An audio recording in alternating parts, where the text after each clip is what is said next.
Hello, everyone, and welcome to this week's episode of the Everything Went Black podcast. GRAEME REVELL and his son, Robert Revell, join us this week. GRAEME was one of the founding members of SPK, pioneers in the industrial music scene, dating way back to the late 70s. Additionally, GRAEME has worked extensively in film scores and composition. GRAEME has invited his son Robert into the fold for the next chapter in SPK called Spectre. If you're listening to this podcast, definitely know for a fact that Everything Went Black is part of a larger group of content creators known as the Horsemen of the Podcasting Apocalypse. Every other Monday, Brandon Legion brings us Horror Wolf 666. Every Tuesday, Jackie Smith brings us Into the Necrosphere, the greatest extreme music podcast in the land. Wednesday is a day of double shots, the first day of double shots. Of course, we have Everything Went Black, and we also have Iblis Manifestations. Thursday, more double shots, as well as being Necro Thursday, where the Necromaniacs Horror Podcast comes at you. We have the first day of Soul Knox, brought to you by Carl Hikara. Friday, to end the week, we have Spitball Media. Saturday is a day off, so the holiday season is upon us. You'll probably find yourself doing some gift buying. But don't fret, because on Sunday, Carl Hikara returns with day 2 of Soul Knox. Thank you all for supporting Everything Went Black. You can follow us on the various social media platforms. If you want to step up, you can also join the Everything Went Black Patreon. For as little as $1 a month, you get bonus content.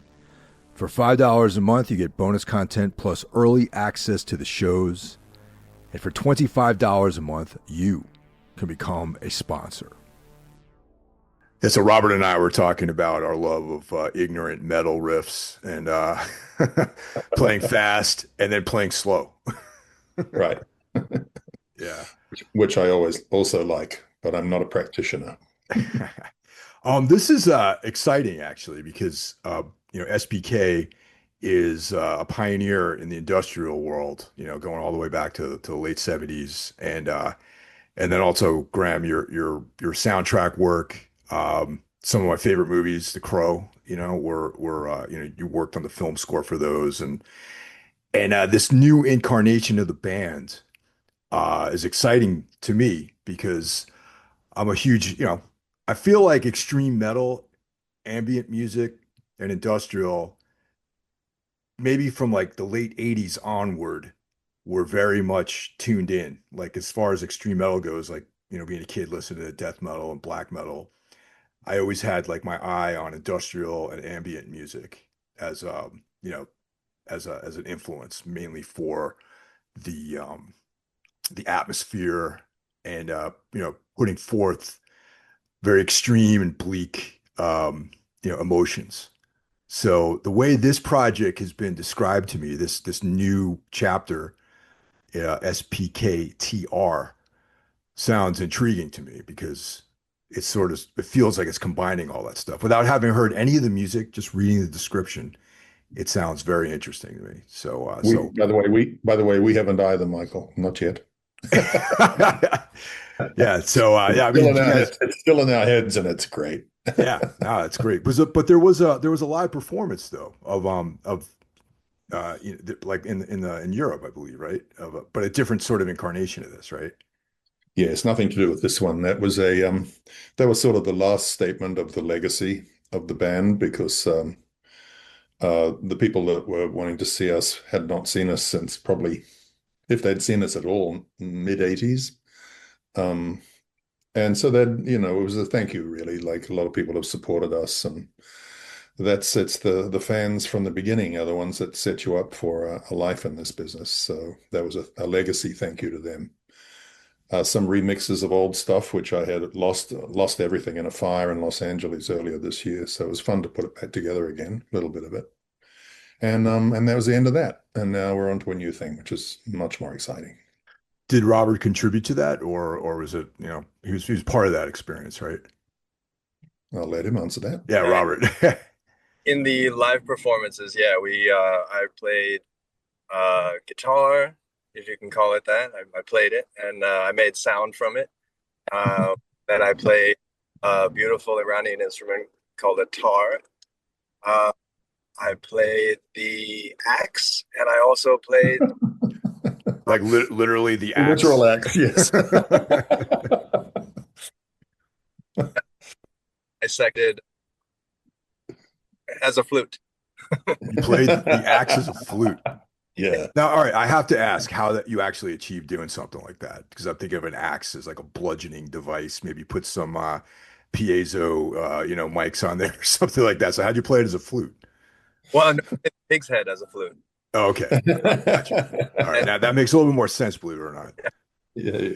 and No, he the just he axe, just he just bludgeoned an oil drum to death with the other axe. So that was good live stuff. Yeah. Everybody uses oil drums now, but I'm pretty sure we were the first ones ever to drag them on stage, find them wherever we went, and drag them on and destroy them. It was good fun.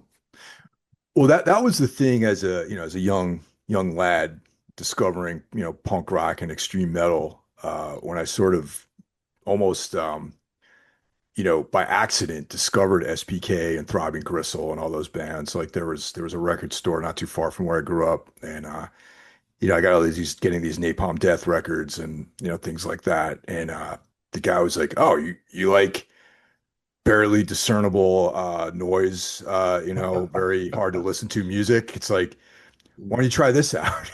And I was like, but like all good things, it's not something that, on first introduction, it's challenging, right? Mhm. But the best things are oftentimes challenging. And then as time goes by, you find yourself thinking about that stuff and returning to it. And that's sort of that whole scene, that whole early, scene of like, Throbbing Gristle, SPK. Those are the two bands that I really, discovered earlier on. And then, I got into Coil and like all this other stuff. And a lot of it made sense with just the extremity of the other kinds of music I was getting into, and Neubauten and Swans and like all that early Swans, that all kind of like went hand in hand with this stuff. And then uh, later on you mentioned everyone uses oil drums now. It's kind of like this, the influence is there, but I feel like the spirit might be lost a little bit, shall we say? But It's fine. I mean, I just I love it because there are so many hundreds, if not thousands, of people just having a really fun time with the whole thing now, So, and there's never anything wrong with having fun. yeah, absolutely. Doesn't Have work. you, are you familiar with Crash Worship? Are you familiar with Crash Worship? No, I'm not. No. They were a band that was around in San Francisco for a while, the early 90s, that were doing very similar things, but it became this whole performance, like screens and everything. And that was definitely like a lot of fun, and it's sort of all that ambient stuff and weird instruments and banging on oil drums and visuals and all that sort of stuff really like opened up a lot of pathways for me into like appreciating other types of music. Oh, that's cool. Yeah, what you're saying is was I guess I was somehow functioned as the philosopher or the theorist for all this stuff because of my background. And when I coined the phrase in information overload, it actually wasn't an original phrase. I thought it was, but I found out subsequently through the Googles that it had been used before. But my reading of it was very similar to what you were saying a minute ago, is that yes, we know we're inundated with information, but let's try pushing it even further and challenging people to actually find the patterns in this noise, because that is actually the task of being a human being, particularly in this world, which is overwhelming. So if you're used to being able to take this extremity and then find the patterns and find the way out, then I think that's it's kind of what I've been about my whole career, really. Well, that concept goes all the way back to like early man, and sort of evolution from Yeah, pattern absolutely. pattern recognition and Yeah, being able to make these calculations by like seeing the patterns. And then our yeah, brain, as you know, filters out. There's things we don't even see that maybe we are is more of a sensory thing. And I've always felt like ambient music and industrial music sort of like the more you expose yourself to these things, you get different impulses, like these different stimuli that yeah. tickle your brain to like open up and see other things. So it is a very, and I always appreciate this type of music live because Yeah. it's loud and there's so many more inputs that have to do than just listening to it on a record. You know what I mean? I'm actually quite looking forward to putting stuff again, not on record necessarily, but flash drives, that kind of thing, because that was one of the things early on that was really quite frustrating with the kind of bandwidth we were working with, especially 70s, 80s, early 90s. There was no bass. There was no bass response at all. And I'm a mega bass freak. Um, and so live you can get that, but Yeah. to get it to a recording was very, very difficult. Now, I take a lot of inspiration from dubstep, to be honest, because I think they have been incredibly successful at putting the subs under at about 80 hertz and really, really getting a great sound, which previously nobody had done. I have to say, not in metal, not in industrial, not anywhere really. So hats off to those guys. And Yeah, I'm I just was I having was so going to much. mention dubstep definitely because like especially when if you go to a club and you're experiencing that music live, like the sound system and the bass, it's able through the equipment able to capture that frequency and you can actually push that gain up a little bit more. You know what I mean? Mhm. And Yeah. what was I mean, obviously, he's your son, there's a familial thing going on. So, but actually working together, when did that idea like come about? Because like he was part of that performance in Europe, those series of performances. So was there ever any discussion of doing this new version of SPK or this next chapter, or did this all just kind of happen like organically, for lack of a better term? Well, from my point of view, Rob's back again now. From my point of view, SBK was always mostly electronics, Yeah. a lot of live percussion, but also a fair guitar complement in there as well. A lot of the noise was not generated necessarily from synthesizers because it's not very varied. I mean, you can put a ring modulator on it and filter it, but nothing much else happens. Whereas with guitar, you just have this extraordinary ability to really modulate and change the action and all that kind of thing. So it was a important idea to have Robert do those two shows because I needed a guitarist, and who else? Why would I not? Why would I choose anybody else? And then it was a matter of finding out if he enjoyed it, and he will answer that question. Yeah, it was amazing. Um, I never ever thought it would happen. And because dad has never repeated himself and never wanted to do the same thing twice ever, and never wanted to revisit, oh, let's do that thing we did, 5 years ago, let alone 40, you Right. know. Um, and I grew up listening to SPK, and I started listening to SPK before I knew it was his. I found Information Overload Unit in his CD collection. I liked the cover art, and I thought, oh, I'm going to listen to this. I must have been 11. And instantly, I was like, oh, yes, this is what I want, and this is what I need, and this is what I want to hear. Um, so to be able to perform the stuff live was just so invigorating and such an honor, and to be able to also be welcomed into the community was really amazing. It's like as a metalhead, the whole metalhead elitist thing is real. And if a band, and I'm guilty of it too, if a band has a heavy breakdown and then they start singing, clean singing, I turn it off immediately. I do not want to hear it. And if I'm at like a slam show and same thing, all of a sudden somebody pulls out like a really beautiful dual guitars and harmonies solo, Like, what the fuck are you doing here? Nobody wants to hear that shit. Get this band out of here. And that is not the case. In my experience in the industrial community, it was, or at least these shows. Um, Everybody was so welcoming. To speak on the guitar, what I think is a really nice element is that it brings a human element, and the human element is reactionary. So when I'm writing music on the, say it's on the computer, I'm here, and I have it's sort of it's a proposed um, environment. I'm creating the environment. Whereas live with the guitar, I was reacting to the environment, guided by what we'd arranged on the songs.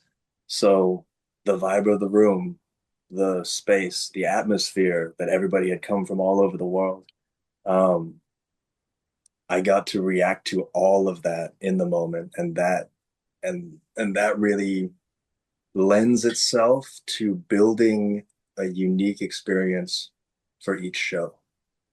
So that humanity, I feel like, is a really important part because at the end of the day, uh, whether we feel it or not, we're all humans in a room. Must be nice, Rob, because all I'm doing on stage is panicking in case something stops working. Yeah. Yeah. So, Rob, Anyway, you have fun, son. Yeah, yeah. Rob, let me ask you a question. So, at age 11, okay, you discover SPK. So, what were you listening to prior to that moment that you put that first SPK CD on? Like, what was your listening diet at that point?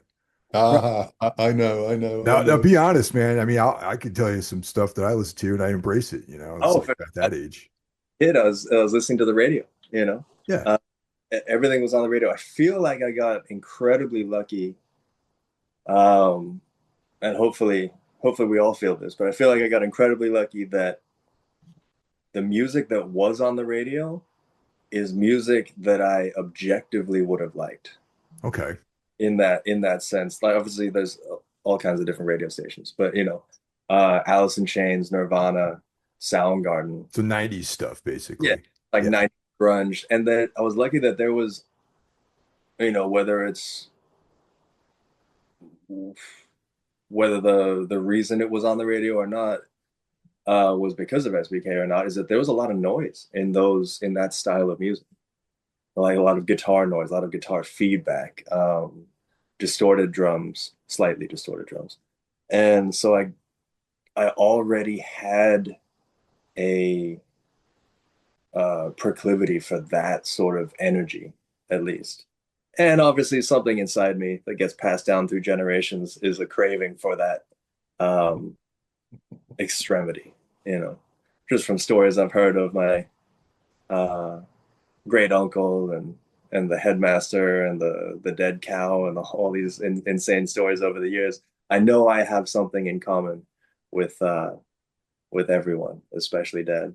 Not We have somebody in our family that had what they call the fire, and I'm pretty sure it's rabid schizophrenia. okay. So I yeah, should, I mean, I shouldn't laugh, but I think it's true. yeah, and there's I feel like that has it mellows out over the generations slightly, but it's still here, and I see it in my son too. And you know, Uh-oh. he loves to hear these. He likes his kids' songs and he likes his nursery rhymes and all that stuff, but he likes to hear intense, visceral music. How old is your son right now? He's gonna be 5. Yeah, Okay, so yeah, you start reacting to music at that age. I know I did, at 5. Yeah, Yeah. he'll be sneaking. I've been connecting with some fans recently, and the average age where they sneaked into places like the Danceteria in New York appears to be about 14. Yeah.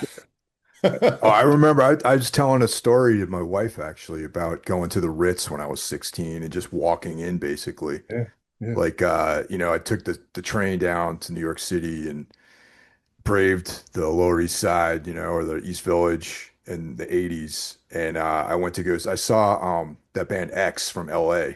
Oh, well, And yeah. I just like I'm like 16 years old and I just unchallenged just walked in. I mean, I had a ticket. That was I paid my money, so that was fine. But like no one carded me or cared or anything like that. So yeah, it's just They were all just cocaine laundries, so nobody really cared who was playing, or I yeah. mean, they didn't care either who was paying or who was in the audience. Yeah. That was all it was. The 90s were interesting though, Rob, because like heavy music or metal or whatever you want to call it, like, anything that had heavy guitars and drums. The decade before in the 80s, it was like very much clean. Everyone's All about my inspired more glam. by like hard rock, you know what I mean? But in the 90s, I feel like a lot of those bands that we're talking about, like, Soundgarden, Nirvana, Alice in Chains, had that like grittier, like punk influence Yeah. where Soundgarden especially probably were fans of like industrial music and noise and all sorts of like interesting stuff and bands like the Swans and all that. Yeah, Yeah. So definitely. that was like a portal into like a larger world, I think, of this I more, think Metallica was probably a link band as well. yeah, yeah, definitely. Yeah. Yeah. Linking metal and punk. And then also they were like, I think I saw James Hetfield wearing like a Neubauten t-shirt and, there all sorts of stuff. Yeah. I worked with Kirk on a remix on a movie called Spawn, and he Mm. was completely cool with playing that pure noise kind of guitar. He loved it. Yeah. Spawn's also a really cool movie. I'm a huge comic book fan, and I got really excited when they made that into a film because I was a huge fan of the comic book series. I still am. Still great, great comic books. Todd McFarlane. Yeah, yeah. So as far as SPKtR, what is the T? The Spectre, the Okay. Spectre. All right. So Yeah, now that's what I was assuming it was Spectre, but I didn't want to speak out of turn. Okay. yeah. The T is just we always had SPK in the name. We still do. If you want to see it as SPK plus R, Robert, if you want to, but not really, but works. I'm just gonna go ahead and call it Spectre. That sounds Yeah, cooler, I think. Yeah, yes, for me that's at good. least. Yeah. I prefer that one. Yeah. And it's So also it's also a sort of a comment on me more or less disappearing into the background. So, because I think it's highly indecent for somebody of my age to be leaping about on stage. I don't agree, but okay. I mean, hell, man. Look at Mick Jagger. Mick Jagger's like, Yeah, well, well, that might be a case in point. it's, I got to No. give respect where respect is due, though. That guy definitely, from what Oh, I've I'm seen, kidding. I'm yeah, kidding. definitely brings it. You know what I mean? So as far as material goes, uh, have you guys been rehearsing? Have you guys been coming up with ideas? Like what's the basic process in making music with this, with Spectre? Well, we work separately. In fact, it's a sort of a keynote of my whole history. When I started the band with we were young, both very young at the time. His name was Neil Hill. He called himself Neil Hill. Everybody assumed we were a band. Actually, he worked in his bedroom and I worked in my bedroom. And then we would come out a week or so later and we'd say, "What have you done?" And he would show me, and I'd say, "Oh, what if I did that on that?" And he might do the same to my stuff. And that's the way. I mean, I was a fan of a German band called Neu. Yeah. In fact, really only one track. It was a drum track, a drum, bass, and guitar track that had been slowed down by half, and I just loved the grungy bass sound of it. And he was a fan of bands like the Buzzcocks, which drove me up the fucking wall after a little while, because that's the only record he would play on repeat. So there wasn't very much in common between us, but it was a really, really great result when we put it together. So I quite like working like that. I'm basically producing all sorts of odd stuff. Last night I decided that there should be a lot of glitch in it. I don't know why, but it sounded really good when I did it. This is news to Robert. And then I pass it to Robert and I say, "What do you think? What would you like to do?" So that's the way we work, that or will be working. It's very, very early days, yeah. I mean, oddly enough, that's the way, like what you were describing in early days is a lot similar, very similar to the way bands currently operate, you know, like Yeah. with people being in different parts of the, you know, the world and parts of the country and whatnot, and different states and everything. And technology being what it is now, it's like you can have such a powerful production tool just on your laptop. And I mean, you could write an entire album just on a laptop and, you Which know, I do. yeah, That's exactly. the only piece of equipment I have. That and the controller keyboard. Yeah, that's what I just did with Yeah, I think so something I think Yeah, we all have that's one of the these one. too. I have the same one. Yeah, we all have the same gear here, you know. That's my gear. Somebody said, "Well, we want to come and shoot you in your studio." This was this week, and I go, A laptop and an a wee bit interface. disappointed. Yeah.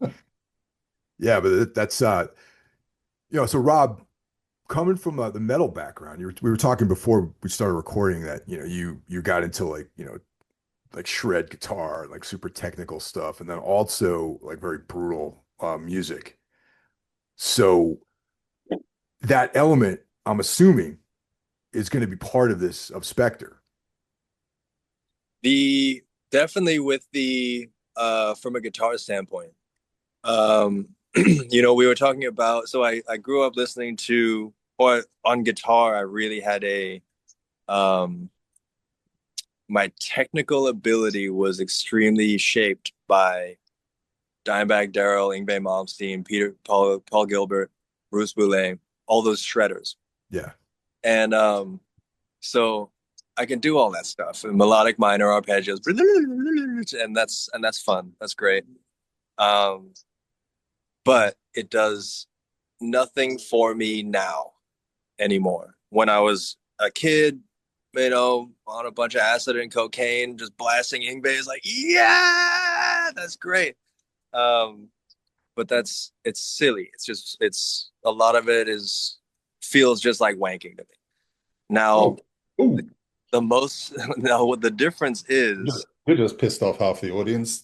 No, yeah, no, actually, I mean, I think there's a lot of guitar players I know are on that same trajectory though. I mean, I know a lot of dudes, especially out here in Jersey where everyone shreds guitar. Like the dude that works at Starbucks is like a shredder, you know what I mean? It's like everyone out here is a sick guitar player, but I think they follow the same journey that you're about to get into here. So, they and then they used to call me the shredder. I used to go to Guitar Center all the time, and they'd be like, "There," and here it is, just cranking.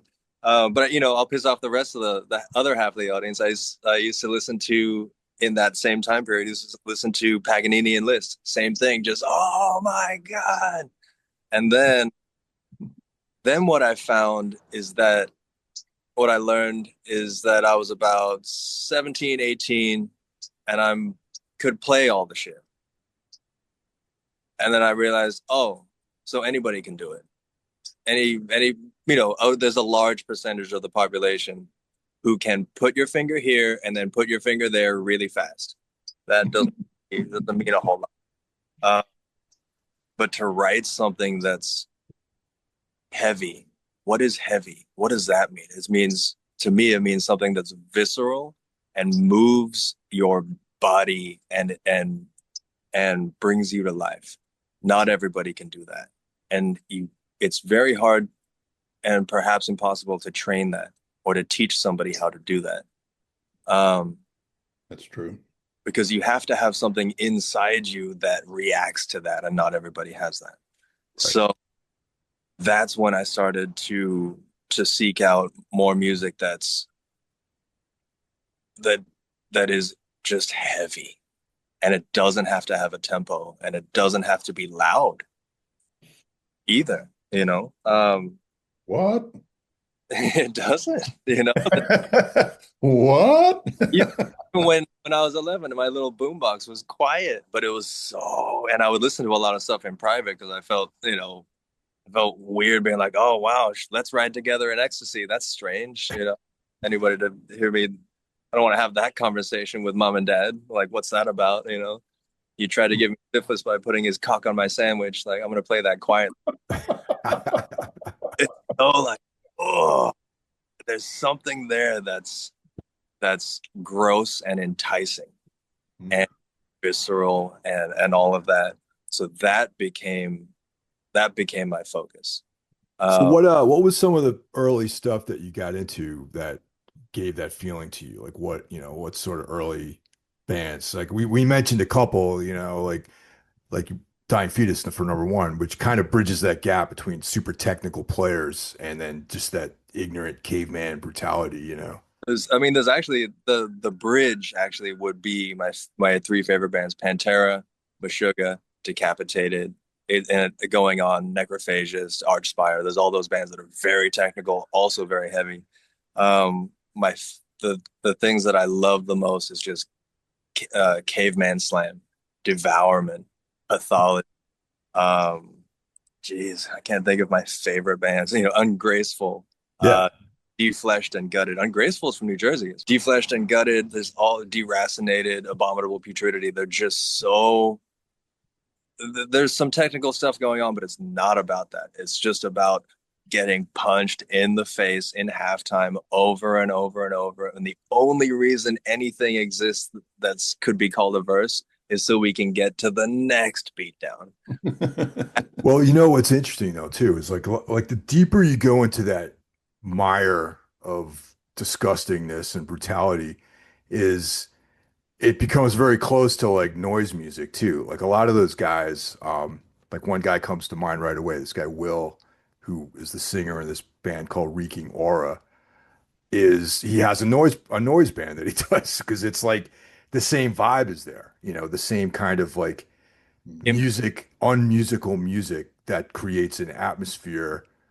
And it's not necessarily about like what notes you're playing or, being in tune or, being tight or exactly being on the beat and that sort of thing. And it's more about just like this emotion, like this raw, brutal, dark like feeling that you have. In the last I had an album come out just last week or 2 weeks ago with Gallery, and on that I do play guitar on most of the tracks. um and like I said, I can shred, I can play, I'm a pretty good blues player, and I have like nice feel and all this stuff. For that album, I tuned a fretless guitar all the way down as low as it could go on like maybe 85 gauge strings, so it's at least an octave below the guitar, tuned to the bass register. Tuned it to nothing, doesn't matter. Really, I'm gonna play some shows next year with Spectre, but also solo. And I'm thinking about maybe getting a guitar player, and it could be anybody because there's a song that goes dun dun dun dun dun dun dun, just open. And there's another one that goes dun dun dun dun. Yeah.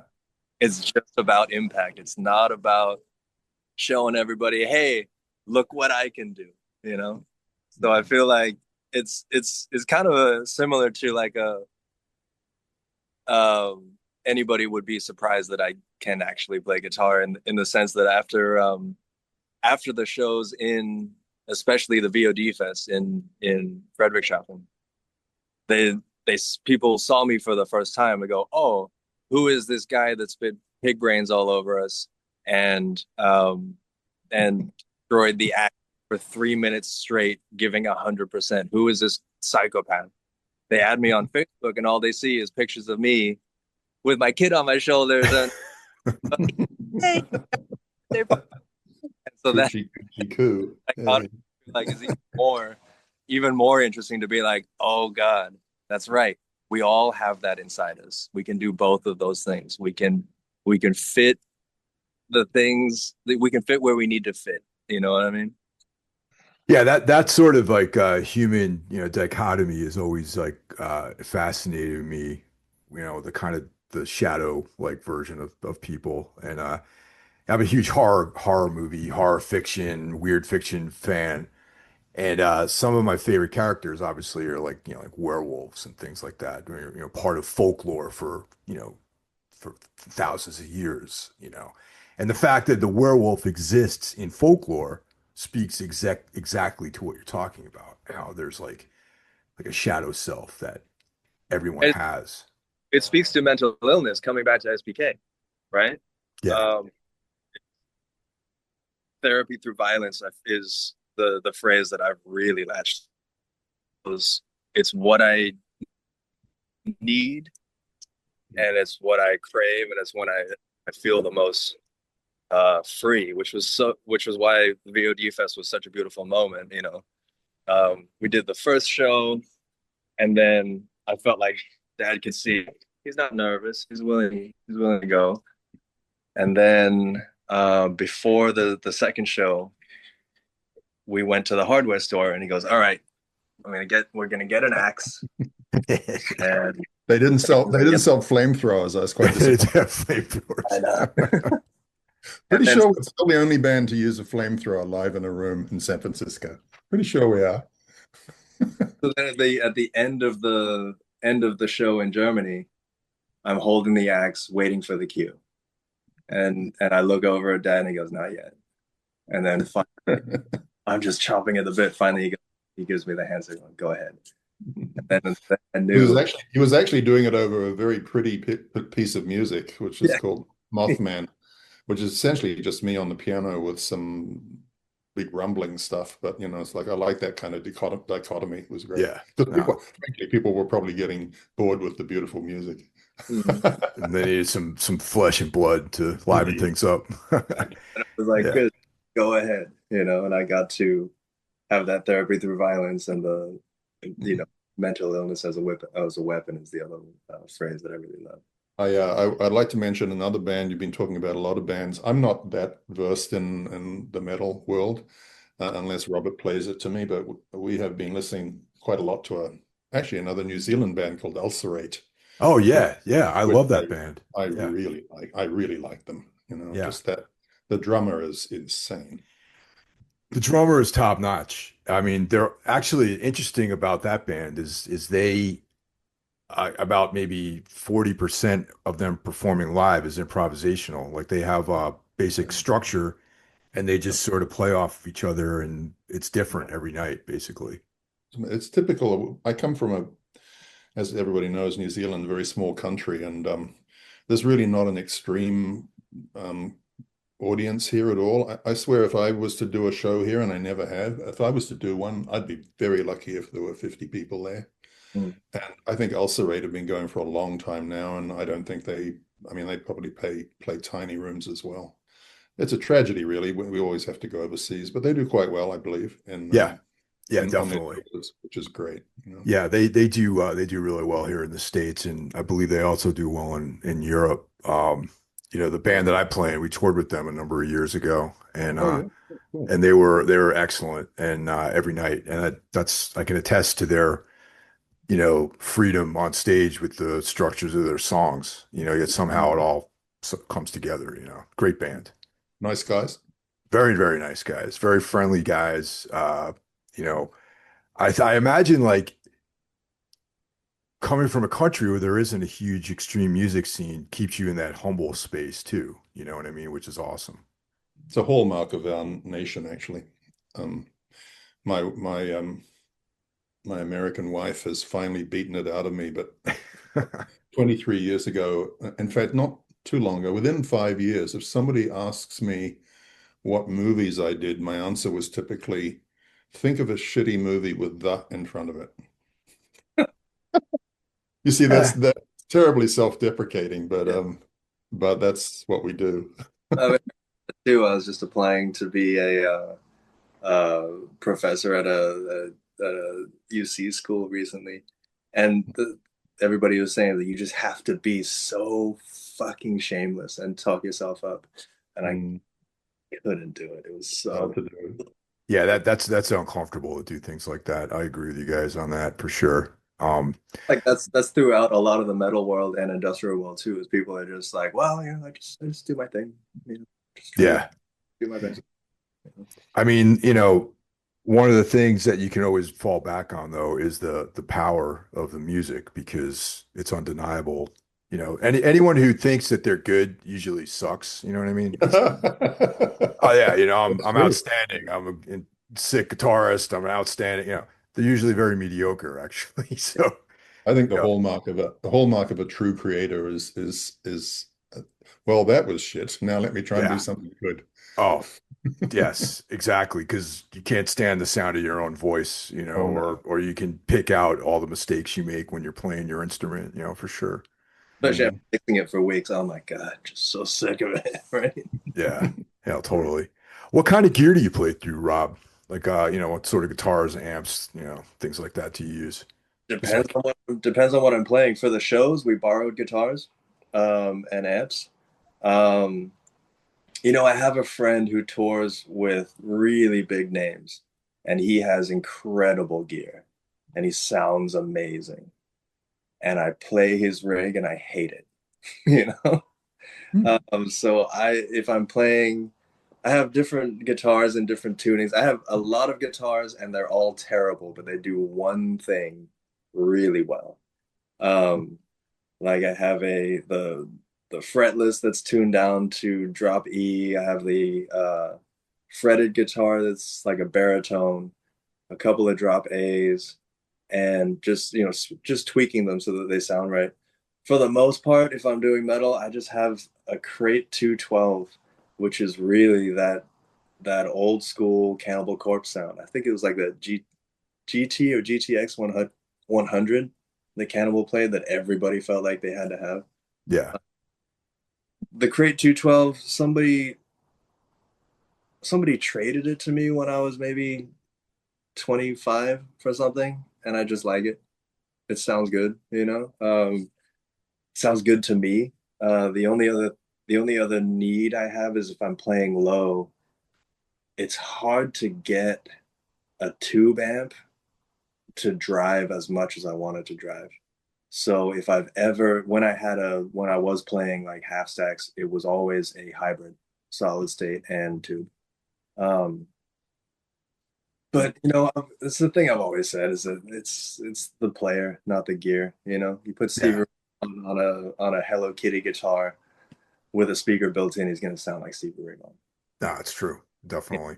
Yeah. Yeah. It's the same with electronics. I look at people's setups and their wall-to-wall analog gear with the wires going everywhere and huge connectivity and what are we listening to? Doof, doof, doof, Yeah, doof. exactly. Yeah.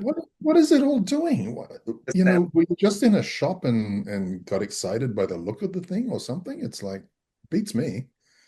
I think that is some of the appeal, though, is the way it It looks is. and saying I have all analog gear, and but now I mean, I only dabble in electronics, but I mean, I'm primarily a guitar player, but like I play around with electronics and things like that. But I don't want any wires, man. I want everything to be like flawless when I perform live. I don't even want a laptop. I just want to have a little box where I can hit a button and that's it. Exactly. Yeah. Yeah, And where the new show is going to be extremely minimal from the music point of view, but we're planning something I'm hoping that will be quite extraordinary. So, well, in theory, it's extraordinary. Whether I can pull it off in time is another thing. But yeah, it's going to be a nice, clean stage. Is there going to be any kind of visual, screens or anything like that, or that element to it? Massively. Yeah, Okay. but with with an even more interesting change.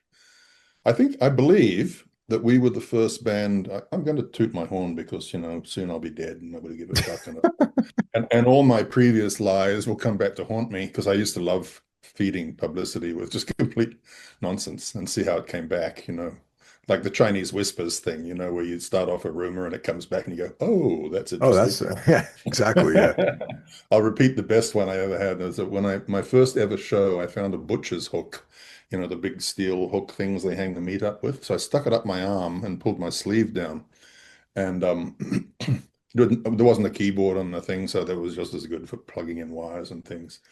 Anyway, so about 6 years later, some young man came up to me after a show and I said, "Oh, how'd you like it?" He goes, "Oh, it was good, but the band's never been the same since the claw left." Since the claw left. That's awesome, man. That's one of the great band stories, I reckon. But anyway, I have no idea what I was talking about before that came to mind, so sorry. Well, the visuals, like Oh yeah, now, yeah. yeah, I believe we were the first band to show video, any band. Um, Even, the bands like, of course, back in the 60s, used to have the old oil thing going on the exactly. screen. Yeah. So that would have been the first, I suppose. And then, well, I'm guessing that Pink Floyd and those huge bands that had lots of budget, they would have done something. But yeah, we did video because I remember the reason that was not done was because we had to cart two big old fat TVs into the gig and put them one each side of the stage because there was no such thing as a video projector. And I had my camera and battery set up weighed about 3,000 pounds. So it was it was a mission to pull this off, but we did it. Now, now everybody does it. But yeah, but hopefully we can put something up. Unfortunately, we are a band that's, we don't have big budgets because we're in a niche.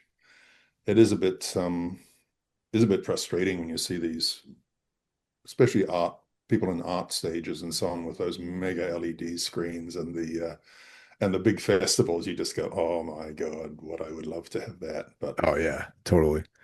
but But you do your best with what you got. but the actual material, like, is that something that you do? Like, do you edit the video and things like that, or is that? Yeah. Yeah, Yeah, that's what I figured. I do it all with AI now. So the shows we did in Europe were completely done with AI. I've been working with that since Dude, 2020. time, that's the thing that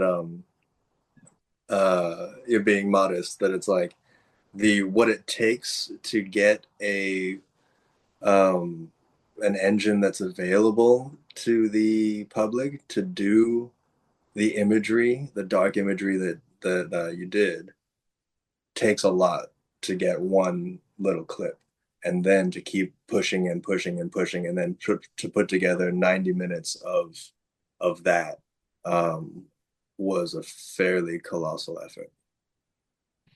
It was Now, actually. It was actually because especially to try and do anything extreme, there's quite high censorship on all these things, very high censorship actually. this next question is coming primarily out of ignorance. So, how do you utilize AI to do all these things? Yeah, well, I mean, it's just prompts. Okay. So um, sometimes I'll generate a character in a something like a mid journey, which is just a still, and then I'll put it into. I found the best one for my perspective was a Chinese one called Hailuo AI dot something video, I think, and that was cheaper and sort of lower res than the ones that everybody else uses, which is like VO3 and so on, which are very clean and very sort of sci-fi. But this one, you could just tell the camera to be random and do all these strange movements. So, um, and then it's just a matter of keeping over and over and over again, prompting, iterating. It takes a long time, as Rob said, because it's the iterations that you have to go through to get something good are quite long. It could be 100 shots before you get something interesting, and then it's only 5 seconds. And then what do you do? Wow. So it does take a long time at the moment, but it's a lot of fun. It's continually surprising, you know. Well, this might be a good time to talk about the Ineffable Geometry of Light. This Oh, this book. thank you. I ordered it. I have not read it yet because it hasn't arrived. So, Hmm. from my understanding, it's a science fiction novel, which is adjacent to a lot of the stuff that I like reading. So I think, and there's a philosophical element to it, which is something I also enjoy as a dilettante in sort of the philosophy world. There's a lot of people who know a lot more about philosophy than I do, but I like reading that stuff. Right. Yeah, well, it's two books in one. And the reason I've written it is because I think we are about to, well, it's common knowledge. We're about to enter a period where we basically stop being human. Whatever human was, human's just whatever definition history decides it is at a time. But no, we're about to become post-human, and it's an evolutionary thing. It's not just this AI is not just a tool. This is a new evolution of humankind, and we're already seeing it in the way that our minds are working. We have a great tolerance for being on our own and just interacting with machines. emotionally, they're not confrontational like other human beings can be. And that can be a really good thing, or it can be a very devastatingly bad thing, as you see with a lot of, particularly in the USA, with a lot of incel culture. Yeah. Uh, it's extremely easy to manipulate men through Specifically men. That's for sure. Yeah. mostly men, but oddly enough, in China, there's about a 50% female usage as well Okay. of things, which is what it's leading to is that massive drop in birth rate. Nobody's interested in not only dating anybody else, but certainly not interested in having sex and having babies. So these are the exterior uh, things about that the culture is going through. But philosophically, um, what I wanted to show was that it, it, this is not necessarily a bad thing. Um, every technology has a good side and a bad side. Think of bronze, the sword and the plow, steel, the sword and the plow, right? And we know that there are the evil people are going to be making swords, but it's very much up to artists and people like us to be making the plows, metaphorically. And in this case, there is a real necessity, I think, to understand how the coming cyborg could easily be, there will be good ones and there will be bad ones. It's not just all bad. It's not this monolithic wall that we're going to face and then we're all fucked. And so I feel like I have a fairly good understanding of the near future, possibly. That might be what I'm best at. And so I'm trying to disaggregate what it could be, this kind of relationship. And I've done it in a fictional form. So half the novel is that. It's not really sci-fi because I don't think it's beyond about 5 years that this is going to happen. It's science fact, I think. And then the other half of the novel, interwoven, is the last time this happened was when Darwin's Origin of the Species came out. And there was a young man living up in the mountains. He was only 24, living up in the mountains in New Zealand. And we got hold of this book, took a break from his farming. He's making his fortune. And he looked at the book and immediately had an incredible crisis, that he said, well, okay, man is the current pinnacle of evolution, but why would it stop there? And he correctly started to talk about, well, obviously the machines are next. And everybody said he was mad. He happened to be gay as well, which didn't help. And so what I wanted to do with this book was to actually, I could easily write all this in a nonfiction point of view, but I did want to show how people like him and people like us, it's actually an emotional and life task to do these things. It's like you can't just go, oh, woe is me, I'm going to be out of work. It's like, well, fucking decide how you're going to make work, how you're going to make yourself creative, how you're going to make this multiplicity where it's not all just this one oligarchy that's going to destroy you. I think that's how history works. So that's what the Ineffable Geometry of Light is. Yeah, I look forward to reading that. It sounds pretty fascinating, especially in the thing that I really resonate with is the sort of commentary like on manipulation that goes on in because you touched on something earlier about how we're becoming more and more comfortable with being alone, which is diametrically opposite to what made humanity survive. Absolutely, Like coming exactly. out of the being hunters and gatherers and like groups, Yep. and and the real conflicts of being alone all the time or being connected virtually with people. I mean, even like, right, like me, I spent my entire day sitting in this room right now that I'm talking to you guys in, working, and Yep. talking Yeah. to people all over the country, like being in contact with people in different states, and someone was in Europe, that sort of thing, and not to podcasting, but doing my actual job, Right.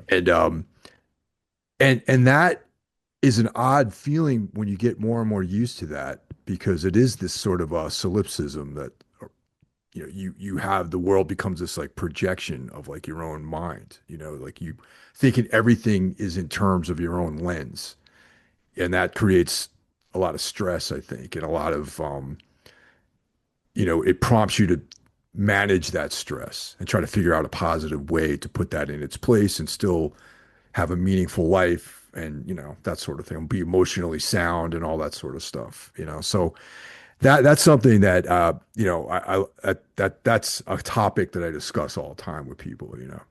Mm-hmm.